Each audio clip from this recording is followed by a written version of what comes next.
Hai guys, balik lagi sama Enkun di sini. Fans pemburu iblis silakan merapat karena di video kali ini kita akan membahas lanjutan cerita Kimetsu no Yaiba. Setelah Tanjiro yang melihat pilar kabut di dalam hutan, dan sepertinya dia juga berencana mencari senjata rahasia yang dimiliki oleh desa penebak pedang. Lebih tepatnya kita akan mereview manga Kimetsu no Yaiba chapter 102 yang bersumber dari website manga kita, Mangaku atau Komiku. Buat kalian yang belum lihat review chapter sebelumnya bisa klik link di pojok kanan atas video ini ya. Dan buat kamu yang cuma ngikutin animenya atau tidak mau kena spoiler, Enkun sarankan mending stop videonya aja dari sekarang. Nah, di chapter 101 ini, Tanjiro akhirnya menemukan senjata rahasia yang dimiliki oleh desa penebak pedang, dan dia sampai dibuat tercengang dengan kekuatan dari senjata tersebut. Penasaran? Oke, langsung aja kita bahas. Let's go!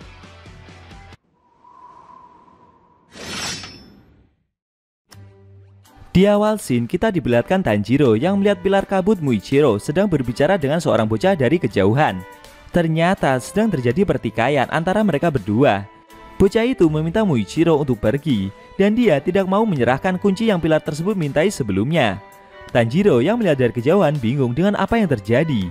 Dia merasa tidak enak karena seperti sedang menguping pembicaraan orang lain. Tapi Tanjiro akan tetap menjaga jarak, kecuali kalau mereka berdua sampai berkelahi. Barulah dia akan turun tangan. Namun tiba-tiba Muichiro memukul leher belakang bocah tersebut untuk membuatnya pingsan. Sontak saja Tanjiro yang melihat hal itu langsung terkejut. Muichiro kembali menarik baju bocah tersebut dan memintanya untuk segera menyerahkan kunci yang dia minta. Di sisi lain Tanjiro berteriak dan memarahi perbuatan yang Muichiro lakukan. Sambil menggenggam tangan pilar itu, Tanjiro meminta Muichiro untuk segera melepaskan bocah tersebut. Tapi dengan santainya, pilar itu menanggapi Tanjiro seperti tidak ada beban sama sekali. Tanjiro meminta pilar tersebut untuk melepaskan tangannya. Dia juga kaget dan tidak menyangka. Meskipun tangan Muichiro sudah digenggam seerat itu, pilar tersebut sama sekali tidak bergeming. Padahal tangan Muichiro lebih kecil daripada tangan Tanjiro. Secara mengejutkan, pilar tersebut malah memukul perut Tanjiro dengan sangat keras, sehingga membuat pemburu iblis itu susah untuk berdiri. Melihat hal itu, Muichiro merasa jika pemburu iblis yang ada di hadapannya ini benar-benar lemah.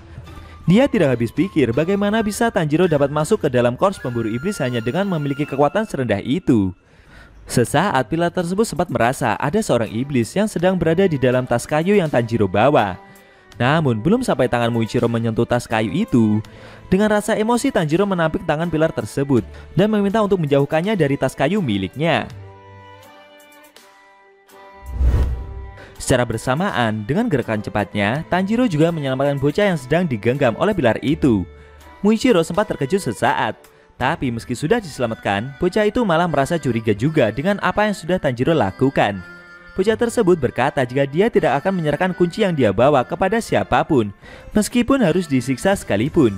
Selain itu, alat yang pilar kabut tersebut minta kondisinya sudah hampir rusak. Muichiro merasa jika bocah ini memang benar-benar ingin disiksa. Dan dia seperti tidak tahu diri saja. Jika barang yang dia minta itu telah rusak, menurutnya mereka tinggal memperbaikinya saja. Karena saat bocah tersebut sedang ngomel-ngomel gak jelas seperti itu, di luar sana sudah banyak orang yang mati dibunuh oleh para iblis.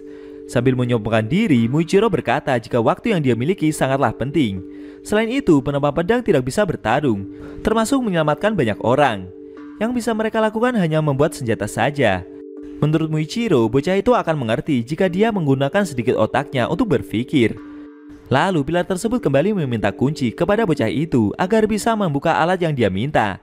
Namun dengan beraninya, Tanjiro malah menepuk tangan pilar tersebut dan mengomeli Muichiro lagi. Menurutnya, apa yang pilar itu katakan terlalu kejam, sehingga membuat perasaan orang lain menjadi terluka.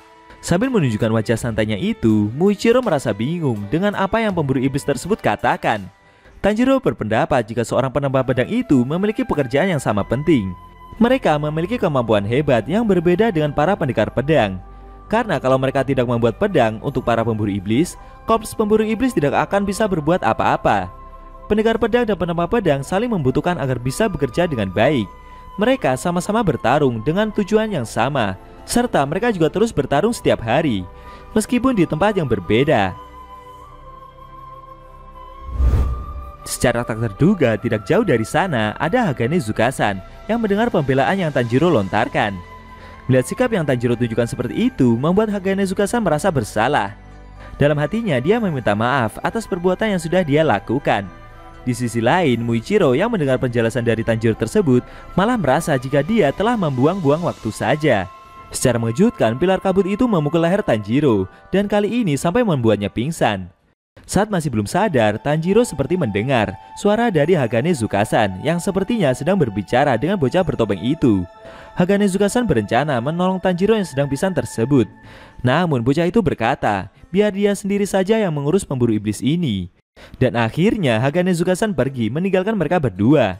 Beberapa saat kemudian, akhirnya Tanjiro sadarkan diri. Dia bertanya kepada bocah itu, apakah Hagane Zukasan barusan mendatangi mereka? Karena sesaat dia seperti mendengar suara dari penempa pedang tersebut. Tapi bocah itu mencoba berbohong dan menjawab kalau pria yang Tanjiro maksud tersebut tidak datang ke tempat ini. Setelah itu, Tanjiro kembali bertanya soal pilar yang menyerangnya tadi. Bocah tersebut memberitahu kalau dia telah memberikan kunci yang dia bawa, dan setelah itu pilar kabut tersebut pergi meninggalkannya. Mendengar hal tersebut, Tanjiro merelakan hal itu karena dia sendiri tidak begitu mengerti kondisi yang sebenarnya sedang terjadi. Bocah tersebut berterima kasih dengan sikap yang sudah Tanjiro tunjukkan, dan semua itu membuatnya merasa senang. Setelah itu, Tanjiro bertanya soal kunci yang sebenarnya mereka maksudkan. Bocah tersebut memberitahu jika kunci itu adalah kunci untuk boneka mekanik. Sebenarnya leluhurlah yang membuat boneka tersebut, dan boneka itu memiliki 108 gerakan bertarung yang berbeda. Mendengar cerita tersebut membuat Tanjiro jadi merasa kaget, sekaligus terkagum-kagum. Selain itu, kekuatan bertarung dari boneka itu telah melampaui level dari manusia biasa, dan boneka tersebut dijadikan sebagai boneka latihan oleh para pemburu iblis. Tanjiro yang mendengar cerita itu menyadari jika yang sebenarnya Muichiro inginkan hanyalah untuk berlatih pedang dengan boneka itu saja. Bocah tersebut bercerita jika boneka leluhurnya itu perlahan kondisinya semakin memburuk, dan kalau terlalu dipaksakan bisa jadi sebentar lagi akan mengalami kerusakan. Tidak lama kemudian, mereka berdua seperti mendengar suara gemuruh dari tebasan pedang yang saling berbenturan. Sepertinya Muichiro telah memulai latihannya dengan boneka tersebut ya guys. Dan akhirnya Tanjiro bersama bocah itu mendatangi sumber suara latihan tersebut berasal. Secara mengejutkan, jurus berpedang yang boneka itu keluarkan sungguh sangat besar, bahkan membuat pilar kabut tersebut sampai berjalan mundur beberapa langkah. Namun meski seperti tersudut, Muichiro mampu mengimbangi dan menangkis serangan yang boneka itu lancarkan dengan mudah. Tanjiro dan bocah bertopeng tersebut sempat dibuat tercengang dengan aksi berlatih pedang yang pilar kabut itu tunjukkan. Semakin lama, Tanjiro yang terus menyaksikan latihan tersebut hanya bisa terdiam dan tidak bisa berkata apa-apa lagi.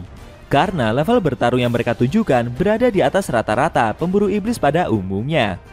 Di sisi lain, sambil membanggakan karya leluhurnya itu, bocah tersebut memberitahu Tanjiro jika boneka pedang yang mereka lihat ini bernama Yorichi Zoroshiki. Tidak disangka-sangka ya guys, ternyata wujud dari boneka milik leluhur bocah bertopeng itu sangat mirip dengan Yorichi, sang pengguna nafas matahari. Apakah boneka tersebut bisa menggunakan pernafasan matahari juga?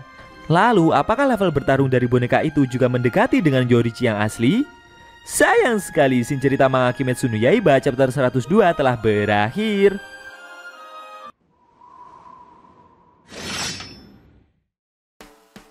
Oke guys, itu tadi review manga Kimetsu no Yaiba chapter 102 yang intinya memperlihatkan Tanjiro yang sangat terkejut melihat aksi latihan yang Muichiro lakukan dengan boneka pedang.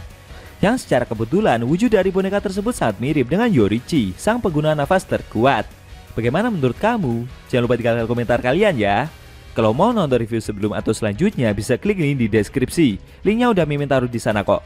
Buat kalian yang punya Instagram atau TikTok, jangan lupa follow sosmed Mimin juga ya guys. Oke? Tekan like kalau suka sama video ini dan dislike kalau nggak suka. Jika ada kata-kata dari Enku yang kurang pas, Enku mohon maaf dan sampai bertemu di video review manga Kimetsu no Yaiba selanjutnya.